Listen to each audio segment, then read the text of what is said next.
प्यारे बच्चों, आज हम लोग करने जा रहे हैं चार्ज एंड इलेक्ट्रिक फील्ड वाले चैप्टर में लेवल 1 तक न्यूमेरिकल्स, है ना। लेवल 1 तक न्यूमेरिकल्स मतलब हम ऐसे न्यूमेरिकल्स की इस चैप्टर के अंदर बात करेंगे जो डायरेक्टली फॉर्मूले बेस्ड होंगे। तो इस लेवल के अंदर आने वाले न्यूमेरिकल्स के हम सीखेंगे कि भाई फॉर्मूले बेस्ड न्यूमेरिकल के अंदर कौन सा फॉर्मूला हम इस्तेमाल करें, किस तरीके से उस फॉर्मूले को इस्तेमाल करें और उस न्यूमेरिकल के अंदर आने वाले डेटास को उस फॉर्मूले के अंदर कैसे रख के हम उस न्यूमेरिकल को बच्चों सॉल्व करें। तो हम आज शुरुआत कर रहे हैं लेवल 1 के numericals charge and electric field में।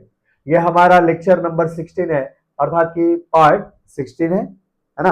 अब तक से हमने 15 पार्ट कर लिया है जिसके अंदर थ्योरी हमने पढ़ा है। तो आज शुरू करते हैं बच्चों न्यूमेरिकल। अच्छा, ये जो न्यूमेरिकल होगा बच्चों, ये होगा बच्चों टॉपिक वाइज, है ना। चैप्टर को हमने टॉपिक वाइज स्टडी किया था, तो वैसे ही लेवल 1 में न्यूमेरिकल हम टॉपिक वाइज लेंगे। तो आज का पहला जो टॉपिक होगा न्यूमेरिकल के लिए, वो टॉपिक होगा बच्चों जिसके ऊपर न्यूमेरिकल हम करने जा रहे हैं। ये टॉपिक होगा quantization of the charge. Charge का एक प्रॉपर्टी हम लोगों ने पढ़ा था, है ना, क्वांटाइजेशन ऑफ चार्ज। अगर आपको याद हो तो मैंने बताया था इसके अंदर कि किसी भी ऑब्जेक्ट के ऊपर अगर कोई चार्ज Q हो तो हमेशा वह प्लस माइनस एनी के रूप में होता है। अर्थात कि चार्ज क्या होता है, क्वांटाइज होता है, जहां पे एन हमेशा किसके काम करता है, या एन क्या है, एन हमेशा इंटीजर होता है। तो इसका अर्थ ये हुआ कि क्वांटाइजेशन ऑफ द चार्ज के अंदर हमने क्या पढ़ा था कि किसी भी ऑब्जेक्ट को दिया गया चार्ज हमेशा इंटीग्रल मल्टीपल होगा उसके ऊपर प्रेजेंट स्मॉल एस चार्ज के। एक्चुअल में जो हमारे आसपास की सराउंडिंग है, उस सराउंडिंग के अंदर जो हम अपने नेकेड आई से या अपने फीलिंग से महसूस कर पाते हैं कि सबसे छोटा चार्ज किसी ऑब्जेक्ट के साथ एसोसिएटेड क्या है, तो वो चार्ज होता है बच्चों चार्ज ऑन इलेक्ट्रॉन या चार्ज ऑन प्रोटॉन। जो हम अपने सराउंडिंग में देखते हैं, उस सराउंडिंग के अंदर जो सबसे छोटा एग्जिस्टिंग स्मॉलेस्ट पॉजिटिव चार्ज है, तो चार्ज क्या है बच्चों, charge on proton.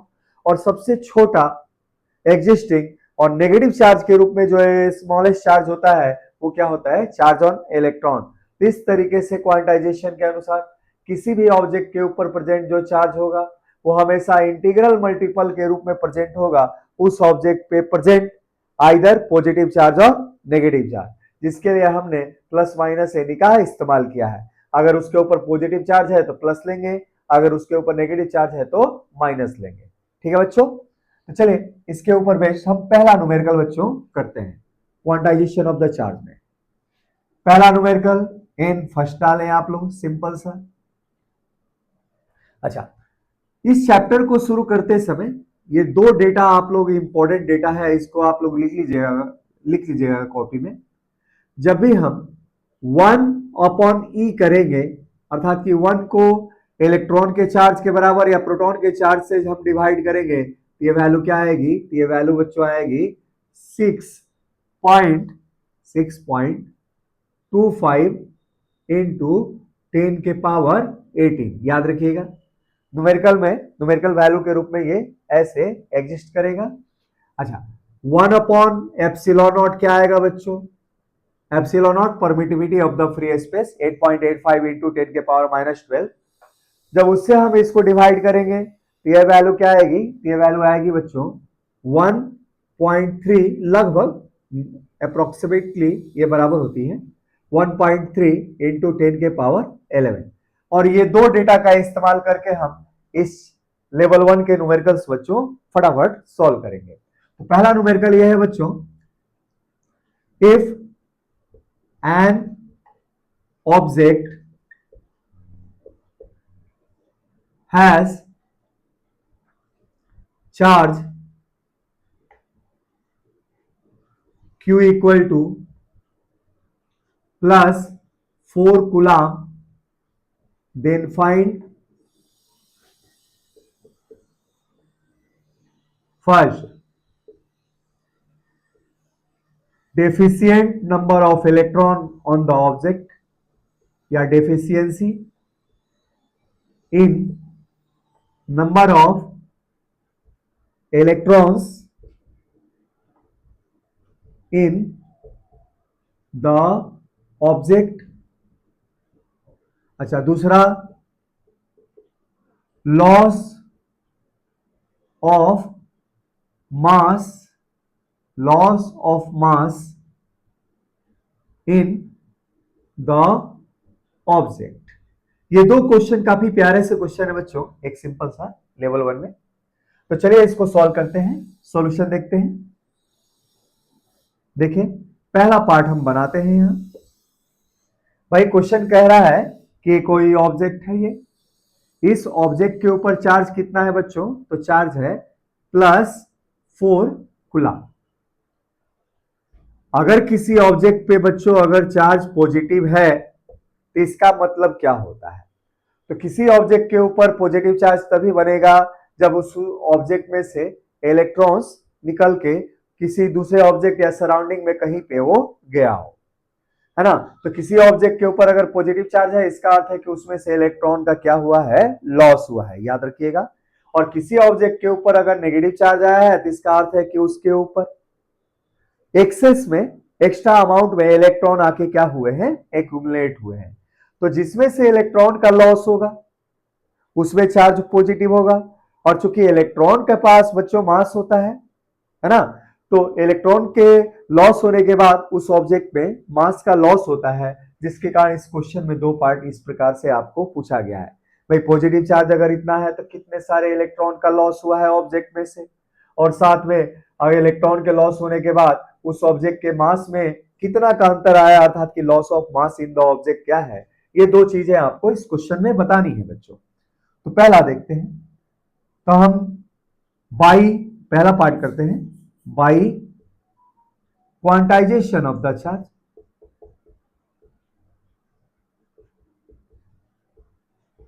Of charge if n electrons are lost by n electrons are lost by gaining positive charge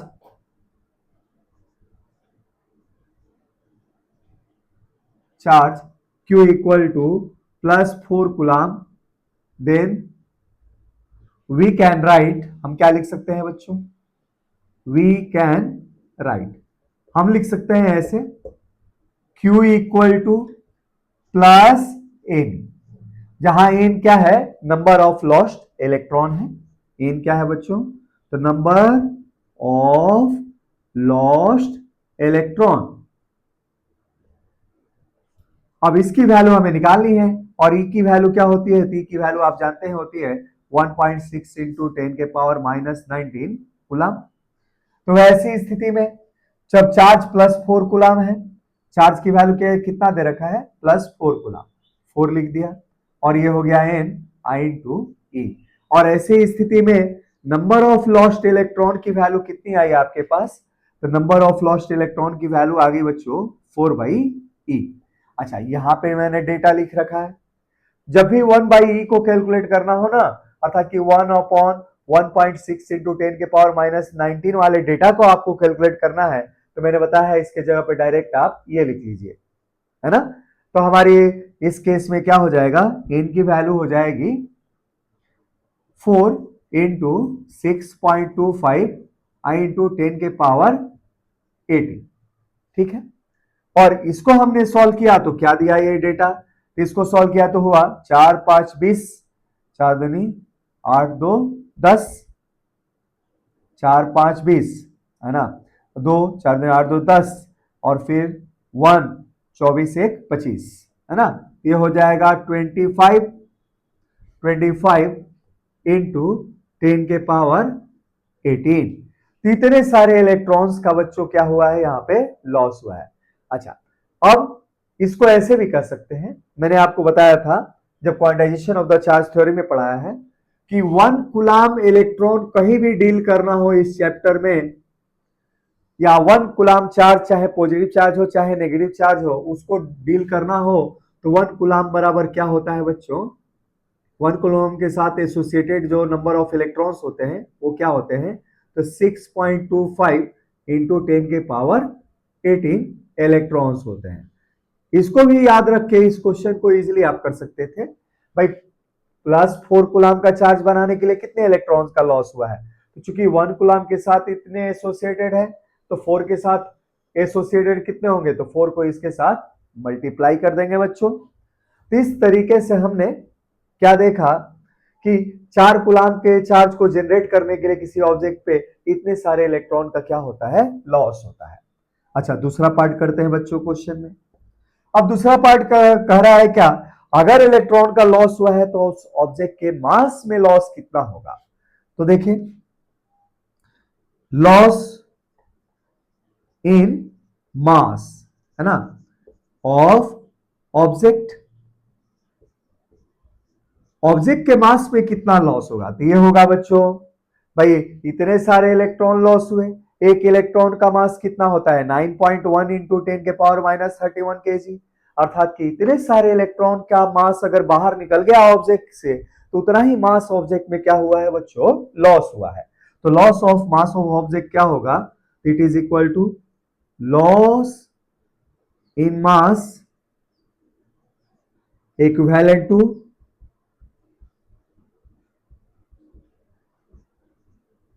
loss of mass of ejected electron, उसमें से जितने सारे इलेक्ट्रॉन निकले हुए हैं उस इलेक्ट्रॉन के मास के कारण लॉस के बराबर ही मास का लॉस होगा ऑब्जेक्ट में। तो लॉस ऑफ मास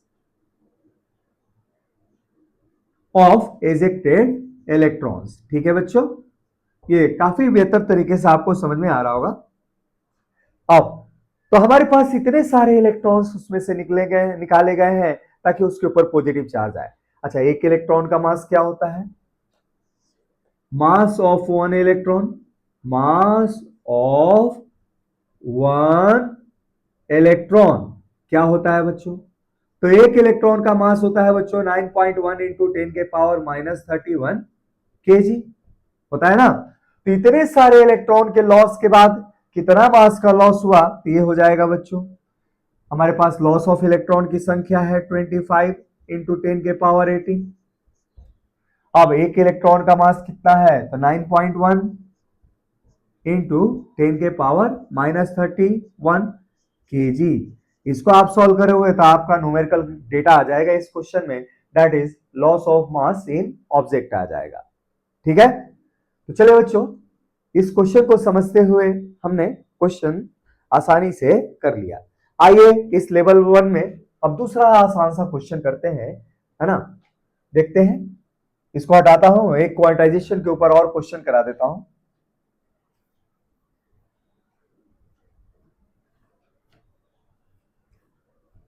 ये डेटा बच्चों याद रखिएगा जो मैंने लिखवाया हुआ है ऊपर, है ना, कहीं कॉपी में लिख लीजिएगा, काम आएगा, है ना।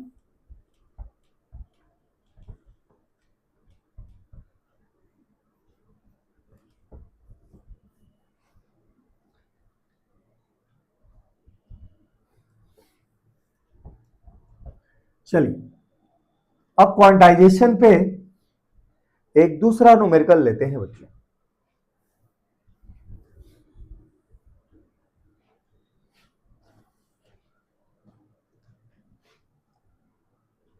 न्यूमेरिकल डाले बच्चों कॉपी पे, न्यूमेरिकल नंबर सेकेंड, और इस न्यूमेरिकल को देखते हैं। अच्छा, ये क्या कह रहा है, if one object has mass 2 kg and it gains negative charge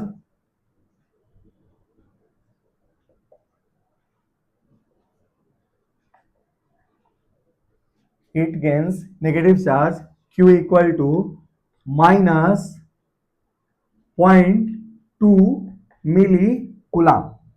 एक ऑब्जेक्ट के पास मास कितना है बच्चों, 2 kg, और उसके ऊपर कितना नेगेटिव चार्ज आता है, तो -0.2 milli coulomb. Then find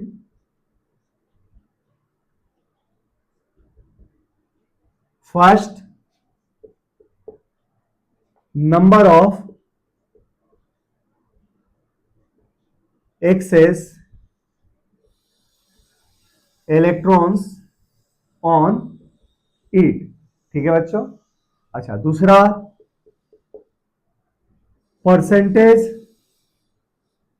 percentage gain और loss in mass of the above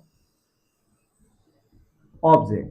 इस ऑब्जेक्ट के मास के अंदर कितना लॉस या गेन हुआ है, यह भी आपको निकालना है। तो चलिए बच्चों, इस क्वेश्चन को हम करते हैं सेकंड नंबर। सॉल्यूशन देखते हैं। सॉल्यूशन में पहला पार्ट बनाते हैं। चूंकि ऑब्जेक्ट के ऊपर बच्चों नेगेटिव चार्ज आया है, इसका अर्थ है कि एक्सेस इलेक्ट्रॉन क्या हुए हैं, इसके ऊपर एक्यूमुलेट हुए हैं, अर्थात कि इकट्ठा हुए हैं। तो हमने मान लिया let n electrons are gained by object while obtaining negative charge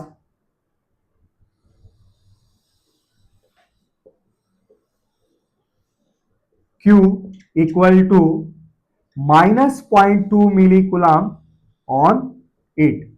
ठीक है बच्चों। मान लीजिए एक ऑब्जेक्ट के सरफेस के ऊपर इतना चार्ज होने के लिए उसने कितने सारे इलेक्ट्रॉन गेन किया है, तो अब बाई क्वांटाइजेशन, भाई हमारे पास किसी ऑब्जेक्ट के ऊपर जो चार्ज होता है वो हमेशा इंटीग्रल मल्टीपल होता है इसके बराबर, तो उसके ऊपर प्रेजेंट सबसे छोटे चार्ज के। तो चूंकि चार्ज नेगेटिव है और चार्ज नेगेटिव के रूप में सबसे छोटा चार्ज क्या है, इसके ऊपर इलेक्ट्रॉन के ऊपर चार्ज, इसलिए क्वांटाइजेशन का प्रिंसिपल कैसे बनेगा, Q equal to minus n से बनेगा, जहां ई क्या है, इलेक्ट्रॉन के ऊपर चार्ज है। तो भाई क्वांटाइजेशन के प्रिंसिपल को जब हम यहां इस्तेमाल करेंगे बच्चों, क्वांटाइजेशन क्या हो जाएगा, Q equal to minus n e हो जाएगा, ये वाला इस्तेमाल करेंगे।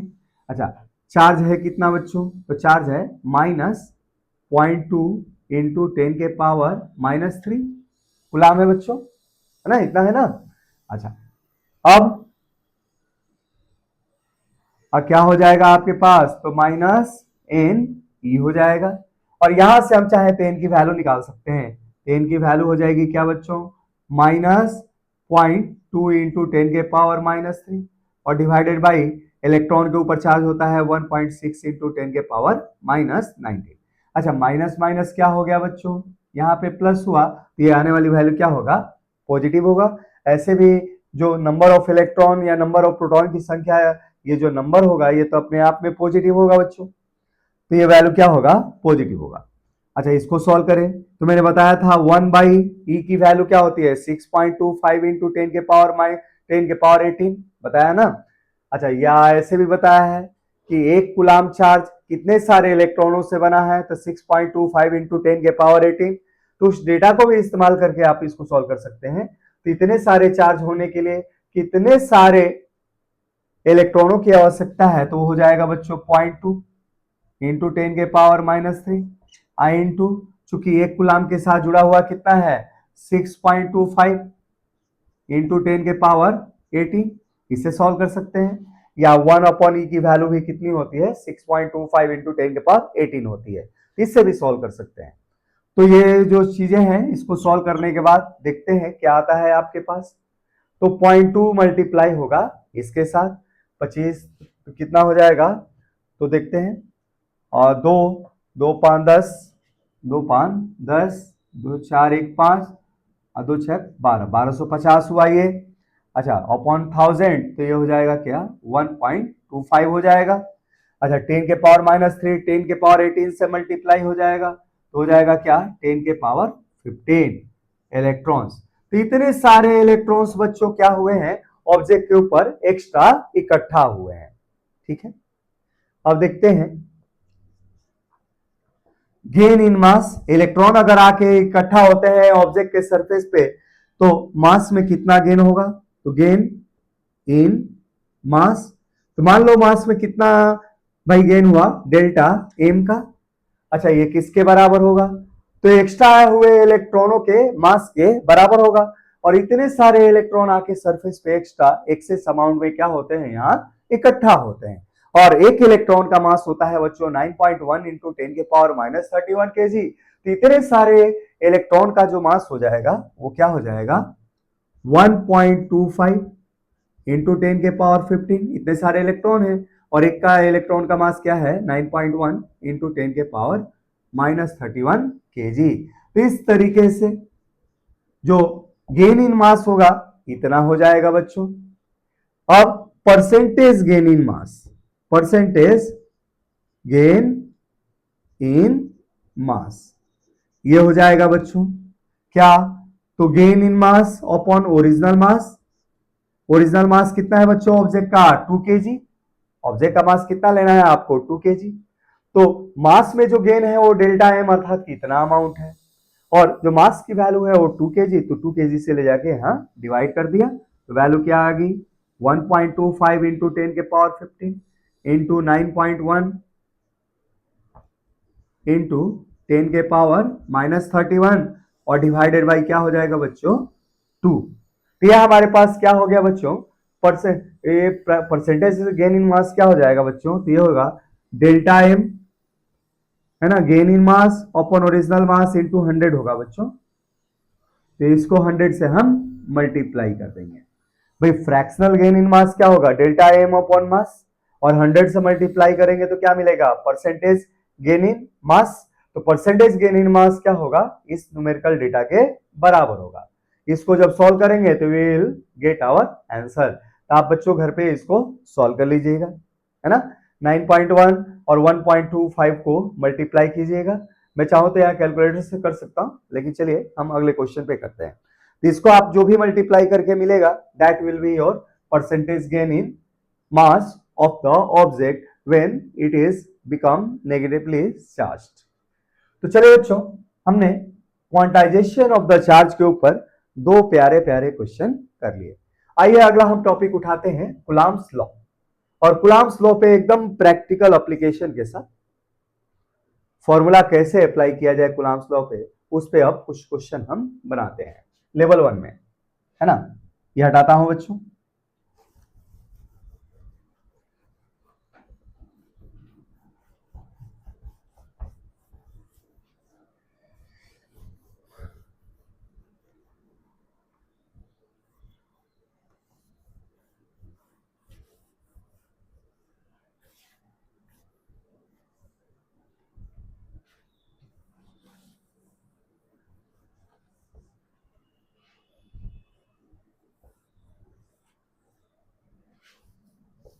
चलिए अब थर्ड न्यूमेरिकल लेते हैं बच्चों, न्यूमेरिकल नंबर थर्ड। लेकिन इसके लिए तो टॉपिक लिख दे कुलाम्स लॉ पहले। अब जो न्यूमेरिकल करेंगे वो किसके ऊपर बेस्ड होगा बच्चों, ये कुलाम्स लॉ पे। तो हेडिंग डालें यहां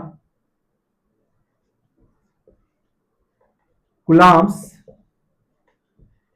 लॉ। इसके ऊपर लेवल 1 में क्वेश्चन करते हैं बच्चों। तो क्वेश्चन रहेगा न्यूमेरिकल नंबर थर्ड इस चैप्टर में। अब कुलाम्स लॉ पे एक सिंपल सा न्यूमेरिकल कराता हूं। इफ डिस्टेंस बिटवीन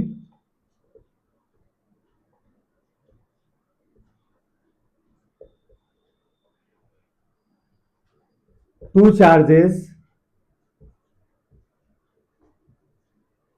चार्जेस कौन कौन से बच्चों, तो Q1 की वैल्यू है आपके पास 2 कूलम और Q2 की वैल्यू क्या है बच्चों, तो ये है आपके पास +4 कूलम इज 10 मीटर। दो चार्जेस के बीच का डिस्टेंस कितना है बच्चों 10 मीटर है और वो दो चार्जेस कौन कौन से हैं, तो एक है 2 कूलम और एक क्या है 4 कूलम। अब ऐसी स्थिति में find coulombic force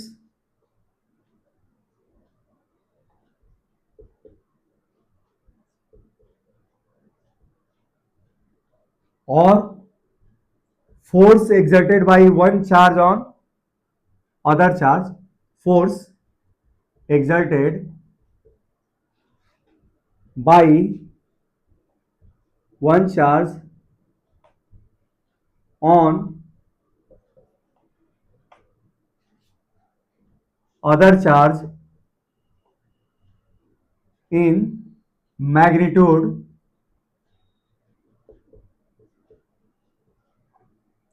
if if if medium between two charges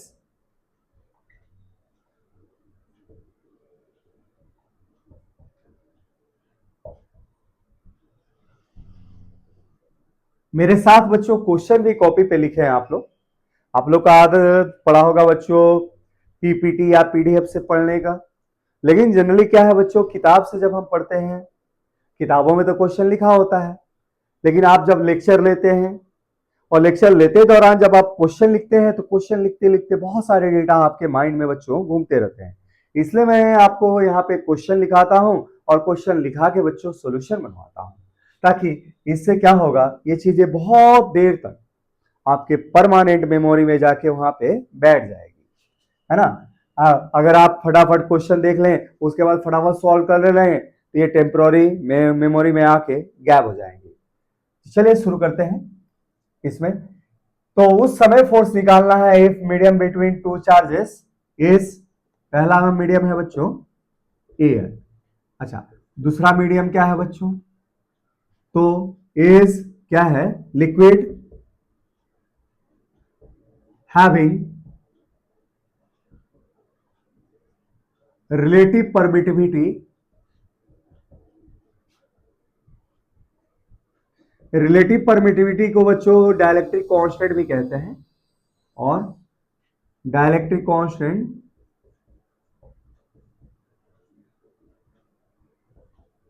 epsilon r equal to 2। ठीक है बच्चों, तो चलिए इस क्वेश्चन को हम करते हैं, सॉल्यूशन बनाते हैं।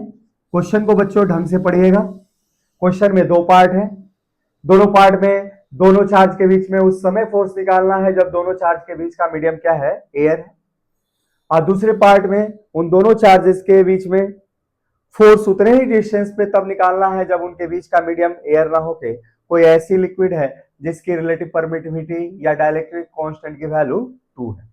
चलिए क्वेश्चन में दो पार्ट है, दोनों पार्ट को करने के लिए हमने दो ऐसे पार्ट यहाँ पे बोर्ड में इस्तेमाल किया और दो हमने यहाँ पे डायग्राम बना लिया, जिसमें एक चार्ज है Q1 प्लस 2 कूलम और दूसरा क्या है बच्चों Q2 प्लस 4 कूलम। दोनों पॉजिटिव चार्ज हैं, दोनों पॉजिटिव चार्ज हैं तो एक दूसरे को ये क्या करेंगे बच्चों रिपेल करेंगे। तो ये है बच्चों क्या, ये force on first charge by 2 है और ये क्या है तो force on second charge by first है बच्चों, और इनके बीच का मीडियम क्या है यहाँ पे, तो बीच का मीडियम क्या है यहाँ पे एयर है। ठीक है, तो जब दो चार्जेस एक दूसरे को एयर में फोर्स लगाते हैं तो फोर्स की मैग्नीट्यूड दोनों चार्जेस के बीच में, भाई दोनों चार्ज के द्वारा एक दूसरे पे लगाए जाने वाला फोर्स का जो मैग्नीट्यूड होता है कूलम्ब्स लॉ से कैसे दिया जाता है, तो फोर्स ऑन 1 ड्यू टू 2 की जो मैग्नीट्यूड होगी ये बराबर हो जाएगी force on second charge by first charge, इसके मैग्नीट्यूड के। Q1 Q2 पे उतना ही फोर्स लगाएगा जितना Q2 Q1 पे लगाएगा, तो दोनों फोर्स का मैग्नीट्यूड क्या होंगे सेम होंगे, हालांकि फोर्स की डायरेक्शन क्या होगी अलग होगी। फोर्सेस सेम नहीं है, अगर वेक्टर को काउंट करेंगे तो ध्यान रखिएगा, एक फोर्स इस डायरेक्शन में एक फोर्स इधर है, लेकिन फोर्स की मैग्नीट्यूड क्या है यहाँ पे सेम है। अच्छा, अब तो इस फोर्स की मैग्नीट्यूड इस फोर्स के बराबर है और दोनों ही फोर्स का मैग्नीट्यूड क्या होगा, तो ये होगा K Q1 Q2 upon R square. अच्छा, R क्या है बच्चों, तो R है दोनों ही चार्ज के बीच की डिस्टेंस जो क्वेश्चन में दे रखा है कि दोनों चार्ज को किस सेपरेशन पे रखा गया है, तो 10 मीटर के सेपरेशन पे रखा गया है। तो चलिए अब इस वैल्यू को फाइंड करते हैं। अच्छा, यहाँ पे के क्या है बच्चों? तो यहाँ पे के है बच्चों 1/4πε0। क्या है के? 1, के इक्वल टू 1/4πε0। इसकी वैल्यू क्या आती है? तो इसकी वैल्यू मैंने थ्योरी पढ़ाते समय बताया था, 10 × 10 के पावर 9 आती है बच्चों। और यूनिट क्या होती है? तो इसकी यूनिट होती है न्यूटन मीटर स्क्वायर पर कूलम्ब स्क्वायर, ये इसकी यूनिट होती है। तो दोनों ही फोर्स का मैग्नीट्यूड, अर्थात कि ये चार्ज इस पे जितना फोर्स लगाता है उतना ही फोर्स का उतने ही मैग्नीट्यूड का फोर्स Q2 Q1 पे लगाता है, और दोनों ही फोर्सेस का जो मैग्नीट्यूड होगा वो वैल्यू होगी इतनी। अब ये वैल्यू कितनी होगी? तो डेटा रखते हैं। तो के की वैल्यू आपके पास है 9 × 10 के पावर 9 बच्चों। Q1 चार्ज क्या है? 2, और ये कितना है? 4, डिवाइडेड बाई डिस्टेंस है 10 का स्क्वायर। आर दे रखा है ना, आर क्या है बच्चों? 10 दे रखा है। दोनों चार्ज को कितने सेपरेशन पे रखा गया है? 10 मीटर की दूरी पे रखा गया है। अच्छा, अब ऐसी स्थिति में इसको सॉल्व करें, कितना हो जाएगा? 9 दूनी 18 चौक 72, 72। और ये कितना हो जाएगा बच्चों? इंटू 10 के पावर 7। अब फोर्स की यूनिट क्या होती है? न्यूटन। तो इतना फोर्स वो दोनों चार्ज एक दूसरे पे लगाएंगे। इसको साइंटिफिक नोटेशन में देना चाहे तो 10 से डिवाइड करें और 10 से मल्टीप्लाई करें तो हो जाएगा क्या? 7.2 इंटू 10 के पावर 8 न्यूटन। इस तरीके से दोनों ही चार्ज एक दूसरे पे इतने अमाउंट का बच्चों फोर्स लगाते हैं जब दोनों चार्ज को कहां रखा जाता है? एयर में। तो ये तो पहला पार्ट क्वेश्चन का हमारा कंप्लीट हुआ कूलम्ब्स लॉ में। अब इस क्वेश्चन में सेकेंड पार्ट करते हैं। अभी सेम चार्ज है और सेम सेपरेशन पे रखे गए हैं। ये है Q1 और ये है Q2। अच्छा, सेपरेशन अभी भी कितना है बच्चों? R इक्वल टू 10 मीटर, लेकिन मीडियम बदल गया। मीडियम एक लिक्विड हो गई। दोनों ही चार्ज के बीच का मीडियम क्या हो गया बच्चों? एक लिक्विड हो गया। और इस लिक्विड का एप्सिलॉन आर अर्थात कि डाइलेक्ट्रिक कांस्टेंट कितना है? तो 2 आपको दे रखा है। अब ऐसी स्थिति में दो कूलम्ब्स लॉ के द्वारा Q1 Q2 पे क्या फोर्स लगाएगा और Q2 Q1 पे क्या फोर्स लगाएगा? तो मान लिया जाए Q1 ने Q2 के ऊपर फोर्स लगाया, फोर्स ऑन 2/1, और Q2 ने Q1 पे इधर फोर्स लगाया। क्योंकि दोनों ही पॉजिटिव है, अभी भी एक दूसरे को रिपेल करेंगी। तो Q2 ने Q1 पे फोर्स लगाया बच्चों, फोर्स ऑन फर्स्ट/2 इस डायरेक्शन में। अच्छा, दोनों ही फोर्स का जो मैग्नीट्यूड होगा, फोर्स चूंकि ऑपोजिट डायरेक्शन में तो फोर्स बराबर नहीं होंगे, फोर्स के मैग्नीट्यूड बराबर होंगे।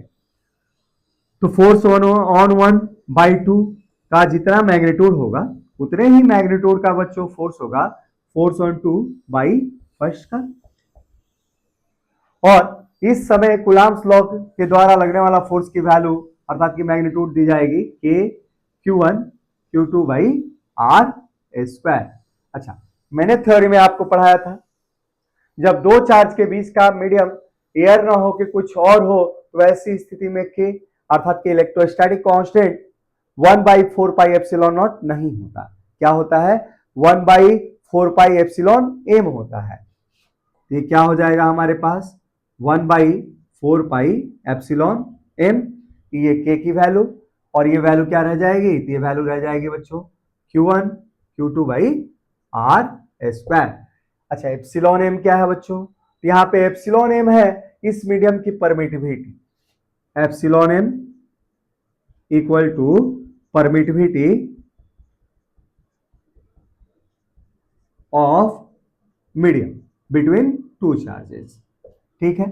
अच्छा, ये वैल्यू क्या होती है? तो ये वैल्यू बनी होती है बच्चों परमिटिविटी ऑफ फ्री स्पेस या एयर इनटू डाइलेक्ट्रिक कांस्टेंट या relative permittivity of the medium से। तो ऐसी स्थिति में देयरफॉर फोर्स 1/2 के द्वारा मैग्नीट्यूड में या फोर्स ऑन 2/1 इसका जो मैग्नीट्यूड होगा ये क्या होगा? तो के की वैल्यू हम रखेंगे क्या? के की वैल्यू हम रख लेंगे 1/एप्सिलॉन एम की जगह पे क्या रखेंगे? Epsilon naught into epsilon r. 4 क्या हो जाएगा बच्चों? 4 epsilon naught into epsilon r into Q1 Q2/r²। ठीक है बच्चों। अच्छा, अगर इस फोर्स के साथ बच्चों कंपेयर करें तो यहाँ के की वैल्यू क्या है, यहाँ पे के की वैल्यू है बच्चों 1/4 पाई एप्सिलॉन नॉट। कहने का अर्थ ये है ये जो वैल्यू है किसके बराबर है, तो 1/4 pi epsilon not I into Q1 I into Q2/R², इसके बराबर है। अच्छा, ये जो वैल्यू है हमने कैलकुलेट किया है इतना, फोर्स इन एयर, है ना। इसका अर्थ ये है कि Q1 Q2/R² और 1/4 पाई एप्सिलॉन नॉट की वैल्यू क्या है, फोर्स इन एयर। ये हो गया फोर्स इन एयर का मैग्नीट्यूड और divided by dielectric constant epsilon r, है ना। दोनों चार्ज के बीच में लगने वाला फोर्स का मैग्नीट्यूड एयर में जितना है उसको अगर मीडियम के रिलेटिव परमिटिविटी या डाइलेक्ट्रिक कांस्टेंट से डिवाइड करें तो हमें क्या मिल जाएगा, force between two charges in that given medium, है ना। तो इस मीडियम में अर्थात कि इस लिक्विड के अंदर दोनों चार्ज के बीच में लगने वाला फोर्स क्या हो गया, ये जो वैल्यू आएगी फोर्स इन एयर क्या है, तो फोर्स इन एयर की वैल्यू हमारे पास इतनी है 7.2 इंटू 10⁸ बच्चों और डिवाइडेड बाई एप्सिलॉन आर, और मीडियम का जो रिलेटिव परमिटिविटी है इसकी वैल्यू कितनी है, तो क्वेश्चन दे रखा है 2 है, तो 2 से इसको डिवाइड कर दिया, है ना। अब इसको हमने सॉल्व किया, ये कितना है 3.6 हो जाएगा, तो 3.6 इंटू 10⁸ न्यूटन। ठीक है बच्चों, इस तरीके से हमने कूलम्ब्स लॉ के ऊपर एक बेहतर सा कंसेप्चुअल क्वेश्चन किया छोटा सा, कि जब दो चार्जेस एयर में रखे जाएंगे तो दिए गए सेपरेशन पर उनके बीच का फोर्स क्या होगा, और साथ में उन्हीं दो चार्ज को जब हम किसी दूसरे लिक्विड वाले मीडियम में रख दें तो उनके बीच में लगने वाले कूलम्बिक फोर्स का वैल्यू क्या होगा। तो हमने कूलम्ब्स लॉ के ऊपर एक सिंपल सा न्यूमेरिकल बच्चों ऐसे कर लिया। अब चलिए बच्चों, अब अगला क्वेश्चन करते हैं इसके ऊपर, है ना। कूलम्ब्स लॉ में हटाता हूं इसको।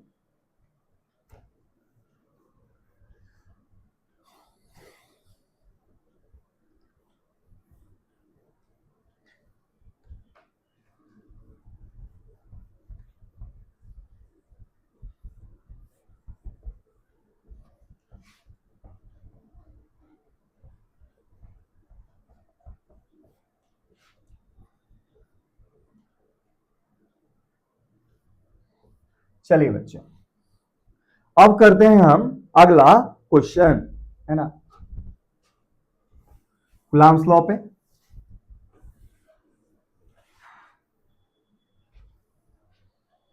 ये देखें, एक और क्वेश्चन लेता हूं आपके लिए, न्यूमेरिकल नंबर 3।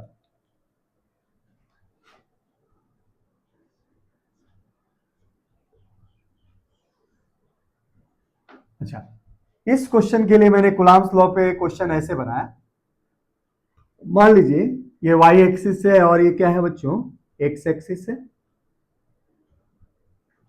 अच्छा, दो चार्जेस हैं, एक चार्ज क्या है बच्चों, तो एक है बच्चों +1 कूलम्ब और एक चार्ज है बच्चों -5 कूलम्ब।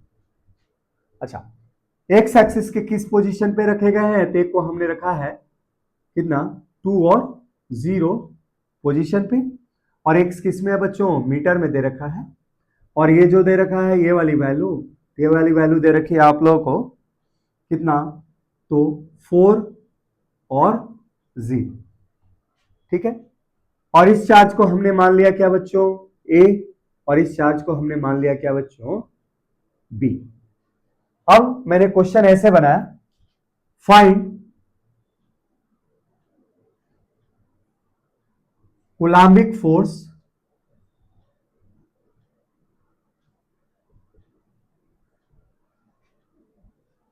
और किसमें, वेक्टर फॉर्म में, in vector form first by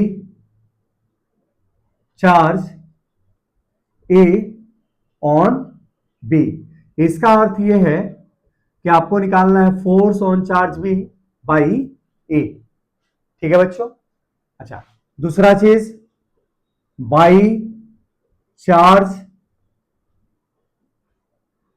B on A. इसका अर्थ है आपको फाइंड क्या करना है, force on charge A by B. इसको ऐसे पढ़ेंगे बच्चों, है ना, जैसे मैं लिख रहा हूं वैसे हम सिंबॉलिक फॉर्म में ऐसे इसको लिख सकते हैं। तो चलिए दो पार्ट क्वेश्चन में बच्चों कूलम्ब्स लॉ के ऊपर हम करते हैं।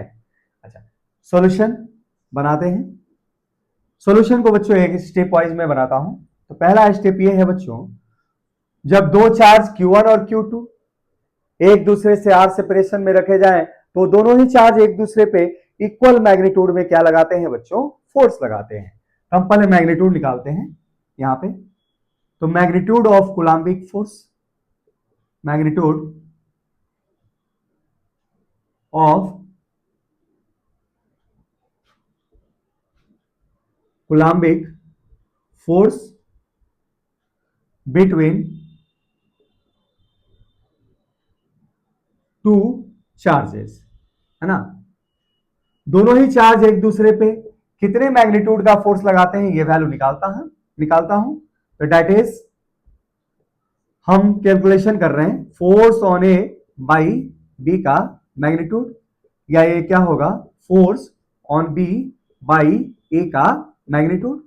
अच्छा, चार्ज ए और बी के बीच में जो फोर्स लगेगा वो क्या होगा मैग्नीट्यूड में, ये होगा के, charge on A into charge on B divided by इनके बीच का सेपरेशन। आर क्या है, इनके बीच का सेपरेशन है। अच्छा, डायग्राम में देखते हैं। डायग्राम में देखते हैं कि भाई क्वेश्चन कह रहा है कि चार्ज ऑन ए क्या है, ए पे चार्ज दे रखा है +1 कूलम। चार्ज ऑन बी क्या है बच्चों, तो चार्ज ऑन बी की वैल्यू है बच्चों कितनी, -5 कूलम। और इन दो चार्जेस के बीच का सेपरेशन कितना है, तो दिए गए पोजीशन के अनुसार एक को 20 और एक को 40 पे रखा गया है। अर्थात कि इसका अर्थ क्या हुआ, एक को आपने 4 मीटर की दूरी पे ऑरिजिन से रखा है और एक को ऑरिजिन से कितने डिस्टेंस पे रखा है बच्चों, 2 मीटर। इसका अर्थ ये हुआ कि दोनों ही चार्ज के बीच का सेपरेशन कितना है, यहाँ पे 2 मीटर के बराबर है ना। एक को आपने 4 मीटर पे रखा, एक को 2 मीटर पे, इसका अर्थ है कि दोनों के बीच का सेपरेशन कितना है बच्चों, 2 मीटर। यही आपके आर की वैल्यू है यहाँ पे। अब तो हम ये डेटा यहाँ पे पुट करते हैं। के इलेक्ट्रोस्टैटिक कांस्टेंट है। अब दोनों चार्ज के बीच में मीडियम क्या है इसके बारे में नहीं कहा गया है, तो हम एयर या वैक्यूम लेंगे, और एयर और वैक्यूम लेंगे तो के की वैल्यू हो जाएगी बच्चों क्या, 9 × 10 के पावर 9। अच्छा, चार्ज ऑन ए का मैग्नीट्यूड क्या है, यहाँ पे QA और QB क्या है, मैग्नीट्यूड ऑफ चार्जेस है। तो ए पे जो चार्ज है उसका मैग्नीट्यूड है 1, बी पे जो चार्ज है उसका मैग्नीट्यूड है क्या बच्चों, 5, और रही बात इनके बीच का डिस्टेंस कितना है 2, तो 2 का स्क्वायर। ठीक है, अब इस वैल्यू को हम कैलकुलेट करते हैं। इस वैल्यू को जब हम कैलकुलेट करते हैं तो देखते हैं क्या मिलता है। ये मिलेगा 9 5 45, 45 बटे में 4, 45/4 आई इंटू 10 के पावर 9। अच्छा, फर्दर इसको चाहे तो सॉल्व कर सकते हैं ऐसे आप लोग, 4 और 11 है ना, 44 10, तो हो जाएगा 4 दूनी 8, 4 5 20, तो 11.25 आई इंटू 10 के पावर 9 न्यूटन। इस तरीके से दोनों ही चार्ज एक दूसरे पे इतना फोर्स लगाते हैं। अच्छा, इसको आप साइंटिफिक नोटेशन में लिख सकते हैं।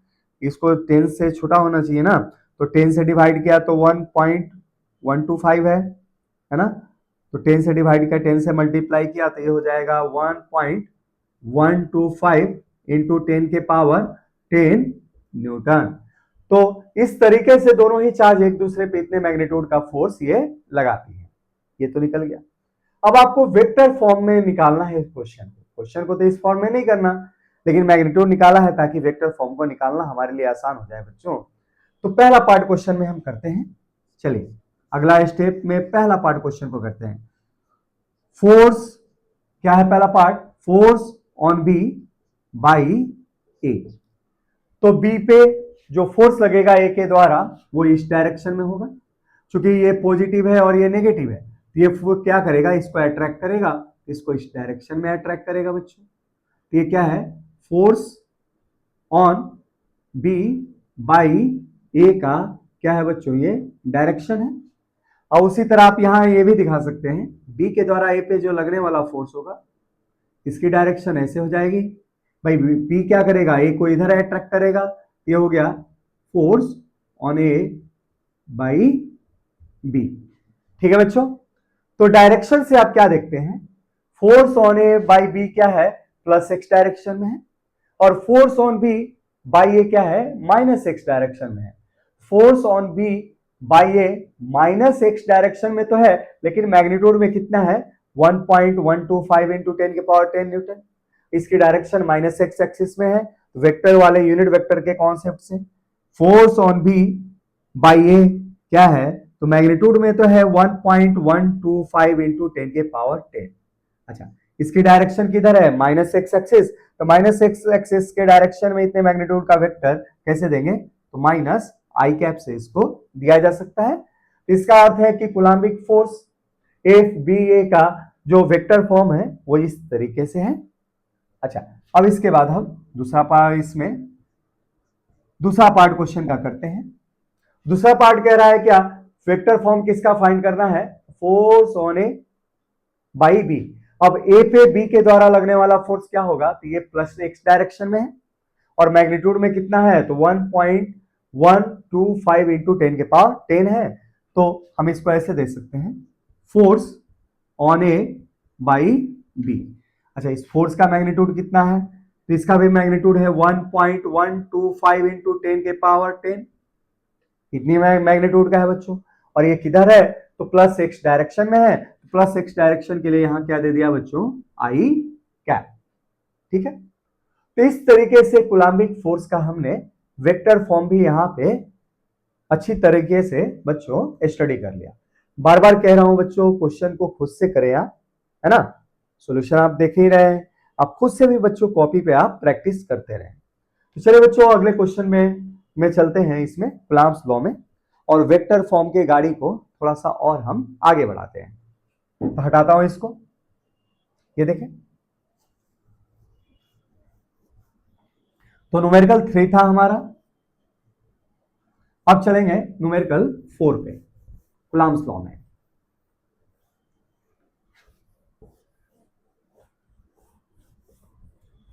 तो लेवल 1 का बच्चों क्वेश्चन चल रहा है, सिंपल सिंपल क्वेश्चन कर रहे हैं, डायरेक्ट हम फॉर्मूला बेस्ड, है ना, और थोड़ी थ्योरी को कहीं कहीं मैं इंक्रीज कर रहा हूं ताकि आपको ये चीजें फिर से रिमाइंड हो जाए। अब चलते हैं क्वेश्चन नंबर किस पे चलेंगे, 4 पे। तो कूलम्ब्स लॉ में ही हैं हम, और इसमें देखते हैं बच्चों न्यूमेरिकल नंबर 4। अच्छा, ये न्यूमेरिकल ऐसे बनाया बच्चों, कूलम्ब्स लॉ पे मैंने क्या किया, ये एक्स एक्सिस लिया, ये हमने क्या लिया, वाई एक्सिस लिया, और ये हमने क्या लिया बच्चों, जेड एक्सिस लिया। ठीक है, अच्छा, अब एक जो चार्ज है बच्चों हमने यहां पे लिया, और एक चार्ज को हमने यहां पे लिया। ये चार्ज क्या है, तो ये चार्ज क्या है बच्चों, तो बी। अच्छा, चार्ज एक ही अमाउंट कितनी है, तो चार्ज एक ही अमाउंट है बच्चों, कितनी, ये है +3 कूलम, और बी की जो अमाउंट है वो कितनी है, Q B equal to -1 coulomb. ठीक है, अच्छा, ए को किस पोजीशन पे रखा गया है, तो ए को रखा गया है, मान लीजिए ए रखा गया है 1 1 और -1 पे रखा गया है, और बी को किस कोऑर्डिनेट सिस्टम के अनुसार पोजीशन पे रखा गया है, 2 1 -2 पोजीशन पे इसको रखा गया है। ठीक है, अब ऐसी स्थिति में आपको क्या निकालना है, ये निकालना है आपको ऐसे, इंसॉन डायग्राम,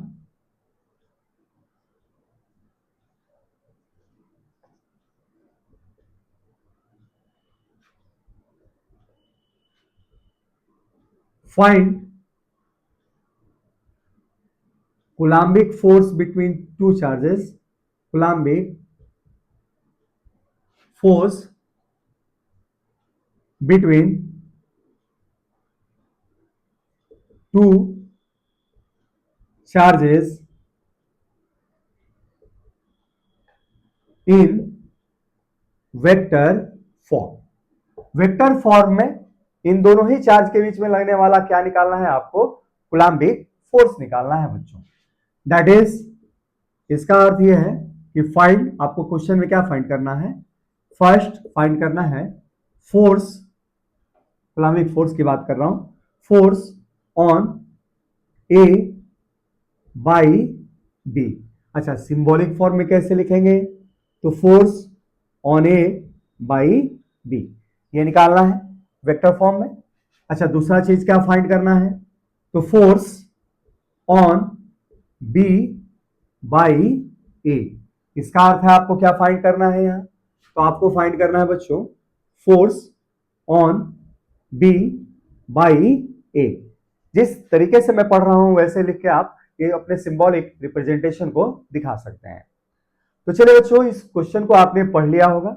अच्छा, क्वेश्चन आपने पढ़ लिया तो चलिए अब क्वेश्चन को हम सॉल्व करते हैं। इसको थोड़ा जेड एक्सिस को छोटा करूं ताकि हमारा सॉल्यूशन बनाने में हम आसानी से इसको दिखा सके। ये जेड एक्सिस है। चलिए, तो हम इस क्वेश्चन को सॉल्व करते हैं, सॉल्यूशन बनाते हैं। सॉल्यूशन को बनाने के लिए कुछ डेटा हमें चाहिए, तो ये देख लेते हैं। पहला, position vector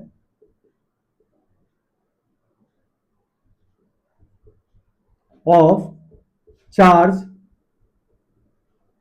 A with respect to origin. क्या होगा बच्चों, ये ऑरिजिन के रिस्पेक्ट में चार्ज ए का क्या होगा पोजीशन वेक्टर, तो इसको दिखाया जाएगा बच्चों आर ए से। अच्छा, पॉइंट ए का जो कोऑर्डिनेट है 1 1 -1 है, इसकी पोजीशन वेक्टर हो जाएगी i cap j cap minus के कैप बच्चों। अच्छा, अब देखते हैं दूसरी चीज, position vector of charge B with respect to origin. अब बी का जो पोजीशन वेक्टर होगा वो क्या होगा, आर बी होगा। ये क्या होगा, इसका कोऑर्डिनेट है 2 1 -2, तो ऑरिजिन, ये ऑरिजिन है बच्चों, तो ऑरिजिन के रिस्पेक्ट में इसकी पोजीशन वेक्टर क्या हो जाएगी, 2 आई कैप प्लस जे कैप और -2 के कैप, ये इसके पोजीशन वेक्टर हो गए। अब देखते हैं बी का पोजीशन वेक्टर ए के रिस्पेक्ट में क्या होगा, बी का पोजीशन वेक्टर ए के रिस्पेक्ट में ये वाला वेक्टर हो जाएगा। तो ये क्या है, पोजीशन वेक्टर क्या है, position vector B with respect to A, ये है आपके पास, और ये हमारा क्या है, ए का पोजीशन वेक्टर है।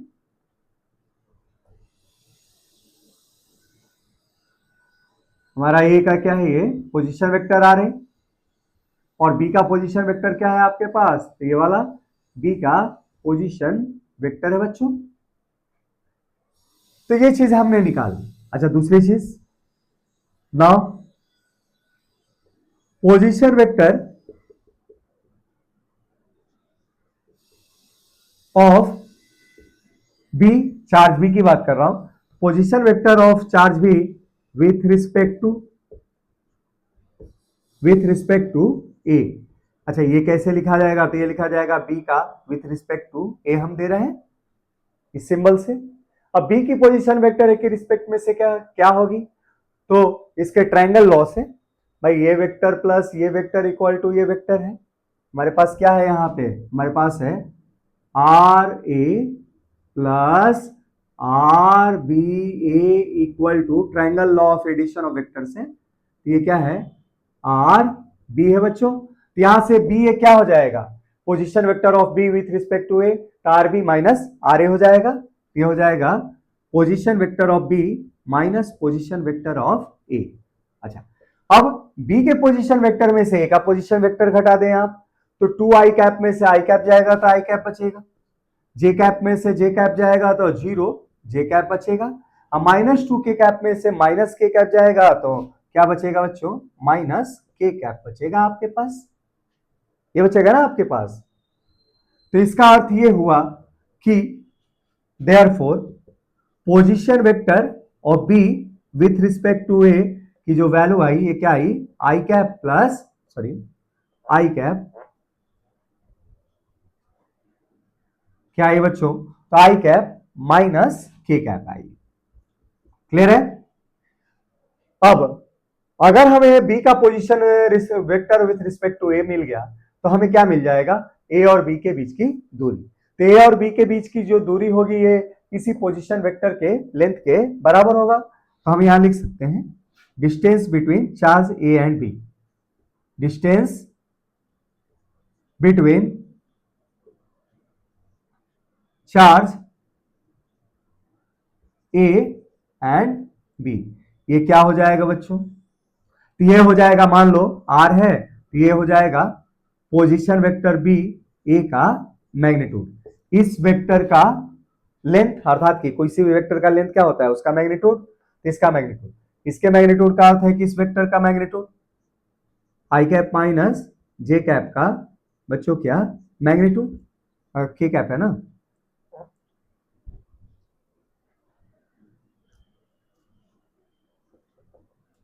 ये हो जाएगा आई कैप माइनस के कैप का मैग्नीट्यूड। अच्छा, इसका मैग्नीट्यूड क्या हो जाएगा, तो इसका मैग्नीट्यूड हो जाएगा बच्चों under root 1 square plus 1 square that is under root 2।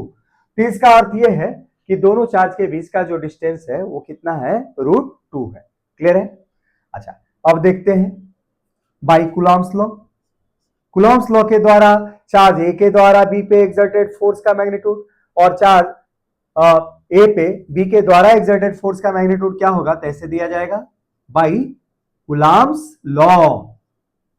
Coulomb's law के द्वारा हमारे पास force on A by B का मैग्नीट्यूड ये बराबर होगा force on B by A के मैग्नीट्यूड के बच्चों। अब दोनों ही चार्ज एक दूसरे पे कितने मैग्नीट्यूड का फोर्स लगाएंगे, तो ये होगा के Q A into Q B by r square. अच्छा, हमारे क्वेश्चन में दोनों चार्ज के बीच का मीडियम नहीं दिया है तो के की वैल्यू क्या लेंगे बच्चों, 9 इंटू 10 के पावर 9 ले लेंगे। और चार्ज ए का मैग्नीट्यूड कितना है, तो 3 कूलाम का। चार्ज बी का मैग्नीट्यूड कितना है, तो 1 कूलाम का। और रही बात इनके बीच का डिस्टेंस, तो इनके बीच की डिस्टेंस कितनी है, तो रूट 2। मैंने यहां तक कैलकुलेट कर लिया है, तो क्या हो जाएगा, रूट 2 का होल स्क्वायर। चलिए अब आगे चलते हैं। तो इसका अर्थ यह हुआ बच्चों कि therefore force on charge A by B का magnitude, force on charge B by A का मैग्नीट्यूड, दोनों ही फोर्सेस के मैग्नीट्यूड बराबर है। और किसके बराबर है, इसके कैलकुलेशन के। अच्छा, ये कितना है, तो 29 बाई 2, 27/2 क्या होगा, 13.5। तो ये हो जाएगा 13.5 इंटू 10 के पावर 9 न्यूटन। ठीक है बच्चों, तो इस तरीके से इसको कैलकुलेट किया, फिर से देख लेते हैं। 27/2, 27/2 13.5 है ना। ठीक है, तो ये इतने मैग्नीट्यूड का फोर्स दोनों ही चार्ज के बीच में लग रहा है, दिखाया गया डायग्राम में। फाइनली आपको फाइंड क्या करना है बच्चों क्वेश्चन में, भाई क्वेश्चन में तो हमें ये फाइंड करना है force on A by B, है ना, या force on B by A. तो force on A by B इस डायरेक्शन में है, आर ए आर बी के डायरेक्शन में है, और force on B by A इस डायरेक्शन में है। क्यों, क्योंकि एक पे पॉजिटिव चार्ज है, एक पे नेगेटिव है, तो दोनों एक दूसरे को क्या करेंगे बच्चों, अट्रैक्ट करेंगे। तो वैसी स्थिति में अगर हम इस लाइन के अलोंग बच्चों यूनिट वेक्टर निकाल लें तो हमारा काम सारा चीज हो जाएगा। तो देखते हैं यूनिट वेक्टर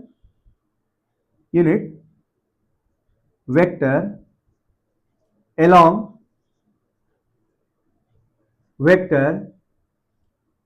वेक्टर कौन सा, A B. Vector A B के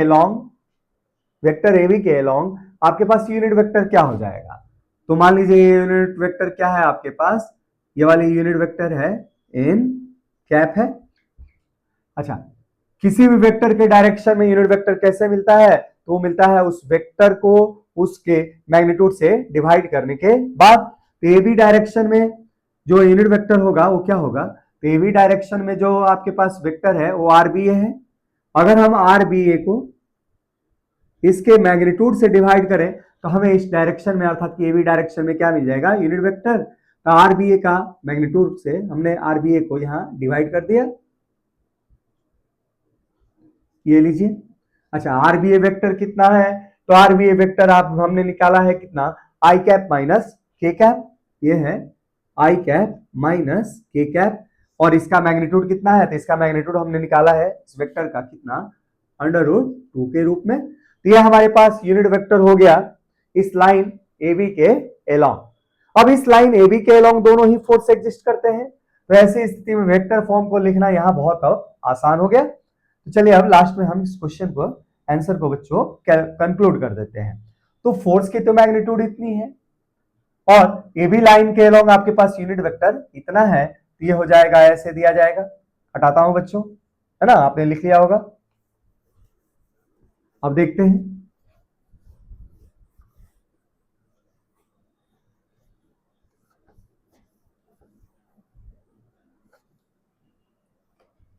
चलिए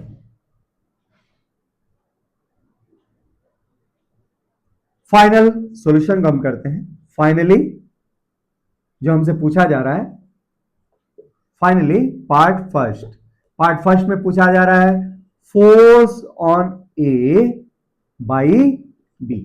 ए पे बी के द्वारा फोर्स क्या लगेगा वेक्टर फॉर्म में, तो मैग्नीट्यूड में हम जानते हैं बी के द्वारा ए पे लगने वाला फोर्स का मैग्नीट्यूड कितना है, 13.5 इंटू 10 के पावर 9 है बच्चों। तो मैग्नीट्यूड है आपके पास 13.5 इंटू 10 के पावर 9। अच्छा, ए चार्ज पे बी के द्वारा जो लगने वाला फोर्स है वो इस डायरेक्शन में है, और ए बी डायरेक्शन में आपके पास यूनिट वेक्टर कितना है, एन कैप। तो आपके पास फोर्स का जो वेक्टर फॉर्म हो जाएगा, फोर्स का मैग्नीट्यूड इनटू फोर्स के डायरेक्शन में यूनिट वेक्टर जो एन कैप है, इसके मल्टीप्लीकेशन के बराबर हो जाएगा। अच्छा, दूसरा चीज, फोर्स ऑन बी बाई ए। अब चार्ज बी पे ए के द्वारा जो लगने वाला फोर्स है उसका भी मैग्नीट्यूड कितना है, 13.5 इंटू 10 के पावर 9 है। अच्छा, अब बी पे जो ए के द्वारा फोर्स लगेगा वो इस डायरेक्शन में, अर्थात कि ए बी वेक्टर के ऑपोजिट डायरेक्शन में, ए बी वेक्टर के ऑपोजिट डायरेक्शन में बी पे फोर्स लग रहा है, अर्थात कि इस डायरेक्शन में एग्जिस्ट करने वाला यूनिट वेक्टर क्या हो जाएगा, माइनस एन कैप हो जाएगा। तो ऐसी स्थिति में आपका जो फोर्स का वेक्टर फॉर्म हो जाएगा, मैग्नीट्यूड में इतना है और डायरेक्शन ए बी के ऑपोजिट है, इसलिए क्या ले लेंगे, माइनस एन कैप। अच्छा, दोनों ही के लिए हियर जो एन कैप है यूनिट वेक्टर, एन कैप क्या है, यूनिट वेक्टर एलोंग लाइन, किस लाइन के एलोंग बच्चों, ए बी वेक्टर के एलोंग है, और ये वैल्यू हमने क्या निकाला है, ये वैल्यू हमने निकाला है आई कैप माइनस के कैप अपॉन अंडर रूट 2। इस तरीके से इस क्वेश्चन का बच्चों वेक्टर फॉर्म हमने लेवल 1 वाले क्वेश्चन में हमने निकाल लिया। ठीक है, चलिए अब अगला क्वेश्चन करते हैं बच्चों, है ना। अब अगला क्वेश्चन हम करेंगे कूलम्ब्स लॉ पे ही। हटाता हूं इसको, है ना। फिफ्थ क्वेश्चन बच्चों कूलम्ब्स लॉ पे हम लेते हैं, हटाता हूं। एक सिंपल सा क्वेश्चन और लिया कूलम्ब्स लॉ में लेवल 1 में। भाई मेरी कोशिश ये है कि आपको न्यूमेरिकल बच्चों सिखा लिया जाए। लेवल 1 में सिंपल सिंपल न्यूमेरिकल की हम बात करेंगे, और लेवल 2 में थोड़ा सा कंसेप्चुअल ट्विस्टिंग देते हुए क्वेश्चन को हम सॉल्व करेंगे। लेवल 1 में हम सीखेंगे कि कैसे हम इस चैप्टर में टॉपिक वाइज अपने कॉन्सेप्ट को बिल्ड करें। चलिए, कूलम्ब्स लॉ पे एक और क्वेश्चन मैं आपको करा देता हूं यहाँ पे। ऐसे कूलम्ब्स लॉ में बहुत सारे क्वेश्चन मैं करा चुका हूं, तो एक और क्वेश्चन मैं करा देता हूं यहाँ सिंपल पे, और उसके बाद लेक्चर को हम कंप्लीट करते हैं। ये न्यूमेरिकल नंबर क्या रहेगा बच्चों, फिफ्थ रहेगा, पांचवा न्यूमेरिकल रहेगा यहाँ पे। अच्छा, कूलम्ब्स लॉ में ये फिफ्थ न्यूमेरिकल ये है बच्चों कि मान लीजिए एक ट्रायंगल है, ठीक है,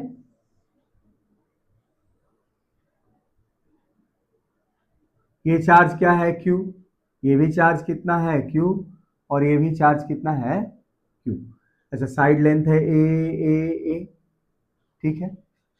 अब क्वेश्चन कह रहा है क्या, find ratio, find ratio of find ratio of forces on, भाई ये जो ट्रायंगल है इसका नाम हमने दिया ए बी सी के रूप में। अब चार इसको कह सकते हैं चार्ज ए, इसको कह सकते हैं चार्ज बी, और इसको कह सकते हैं बच्चों चार्ज सी। अब क्वेश्चन ये है कि find ratio of forces on charge A, find the ratio of forces on charge A when separation between three charges या टू चार्जेस, दो चार्ज के बीच का सेपरेशन की बात किया जा रहा है। तो when separation between two charges in diagram is decreased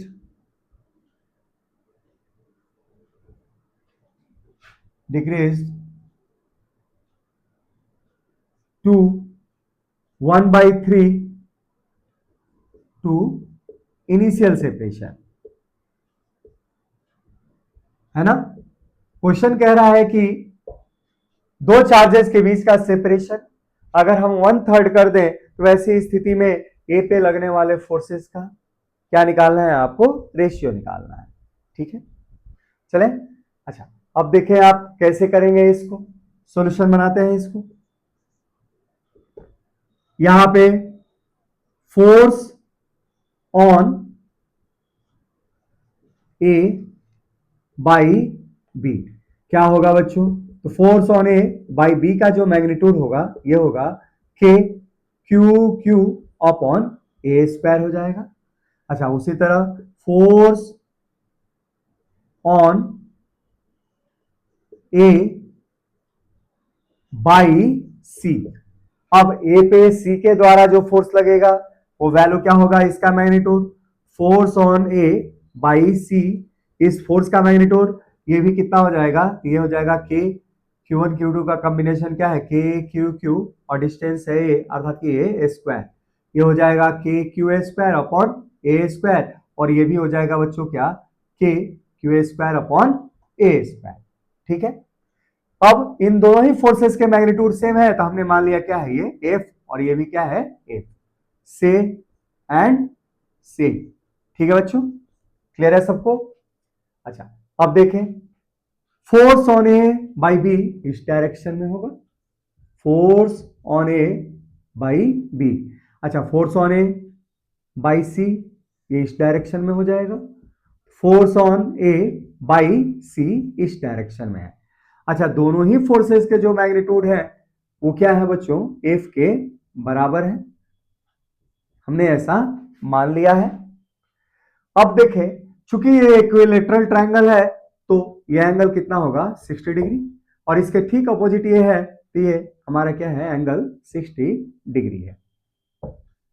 अब देखिए पहला इनिशियल स्टेज में रिजल्टेंट फोर्स ऑन ए, तो resultant force on A when separation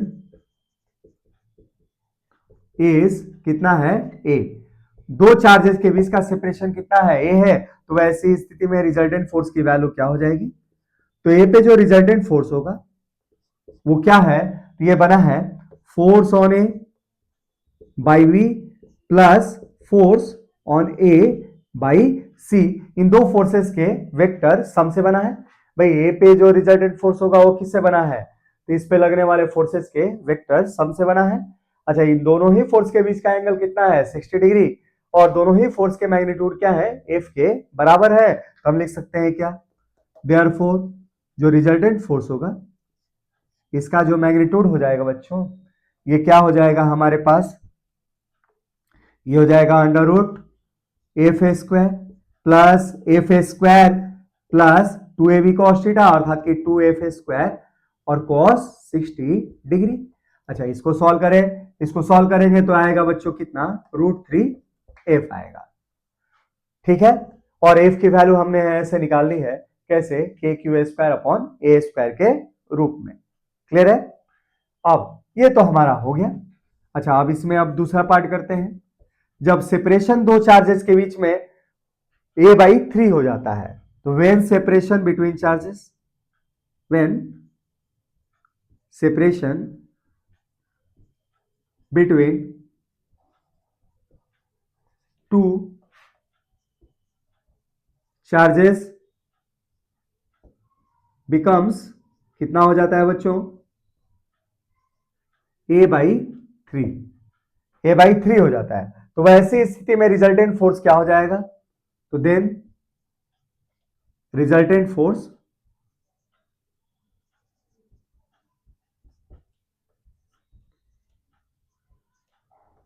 अर्थात कि AFR का डैश का मैग्नीट्यूड और फोर्स क्या होगा, रिजल्टेंट फोर्स चेंज हो जाएगा। अच्छा, ये वैल्यू क्या हो जाएगी, ये वैल्यू हो जाएगी √3f' के बराबर हो जाएगी, जहां f' क्या है बच्चों, तो इस स्थिति में f' की वैल्यू क्या होगी, यहाँ a को रिप्लेस कर देंगे किससे, a/3 से। भाई अब सेपरेशन a की जगह पे क्या हो गया, a/3 हो गया ना, 1/3 हो गया इनिशियल का, तो हमारे पास हो जाएगा ये क्या, f' की वैल्यू, ये हो जाएगी हमारे पास क्या, वेयर f' क्या हो जाएगा, अब ये हो जाएगा k, चार्जेस वही है a², और हमारे पास a की वैल्यू चेंज हो जाएगा, होके क्या हो जाती है a/3, इसका होल स्क्वायर, दैट इज ये हो जाएगा 9kQ²/a²। ये हमारा f' की वैल्यू है। ठीक है। अच्छा, अब आपसे रेशियो पूछा गया है, पहले जो रिजल्टेंट फोर्स था वो फोर्स, और बाद में जो रिजल्टेंट फोर्स मिला उस फोर्स का रेशियो, अर्थात कि आपसे क्या क्वेश्चन में पूछा गया है, ये हटाता हूं बच्चों, है ना। तो अब लास्ट में क्वेश्चन कर देते हैं जो क्वेश्चन आपसे पूछा गया है।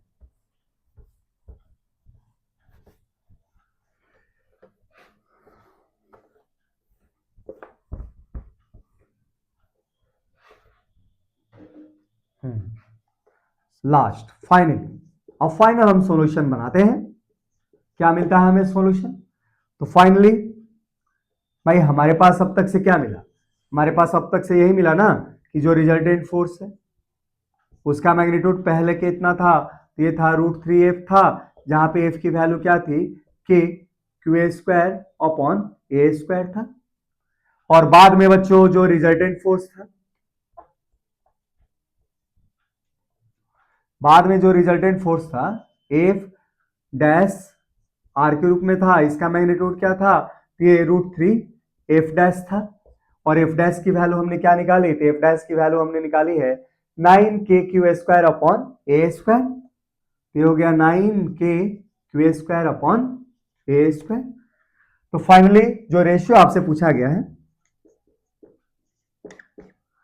क्या होगा भाई, तो ये होगा क्या, इनिशियल रिजल्टेंट फोर्स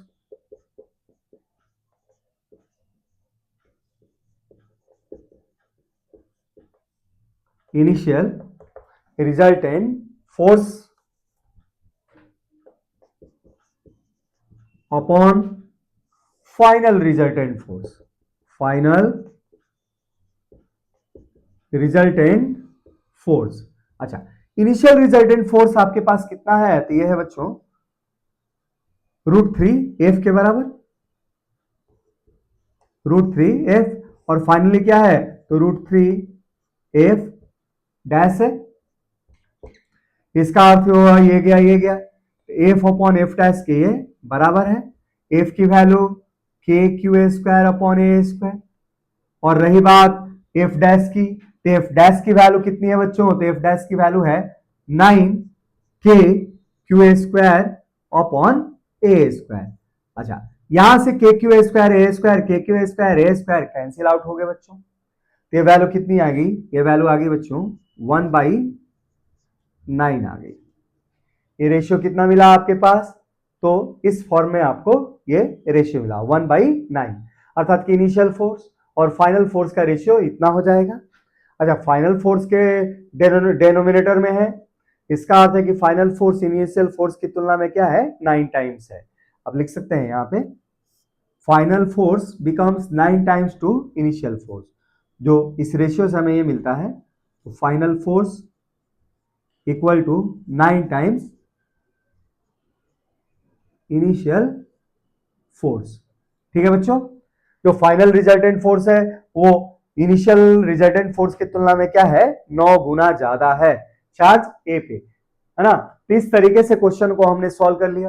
भाई शुरू में जब सेपरेशन ए था तब हमने ए पे लगने वाला रिजल्टेंट फोर्स निकाला, जब सेपरेशन इनके बीच में A/3 था तब रिजल्टेंट फोर्स ए पे निकाला, और फाइनली हमने इनिशियल फोर्स और फाइनल फोर्स की तुलना की, तो हमारे पास आंसर क्या आया, 1/9।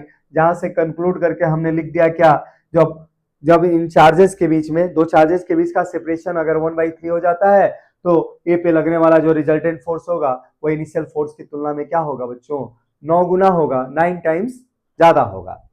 ठीक है बच्चों, तो ये कूलम्ब्स लॉ पे एक सिंपल सा बेहतर सा हमारे पास क्वेश्चन था लेवल 1 में। तो चलिए बच्चों, आगे हम इस टॉपिक को बढ़ाते जाते हैं, है ना, और लेवल 1 में और सारे क्वेश्चन टॉपिक वाइज खोज खोज के हम करेंगे, और लेवल 1 खत्म होगा तो साथ में हम लेवल 2 ही शुरू करें। तो चलिए बच्चों, अगले लेक्चर में मैं आपसे मिलता हूं, है ना, और टॉपिक वाइज लेवल 1 में हम कुछ क्वेश्चन सिंपल सिंपल फिर से करना शुरू करते हैं।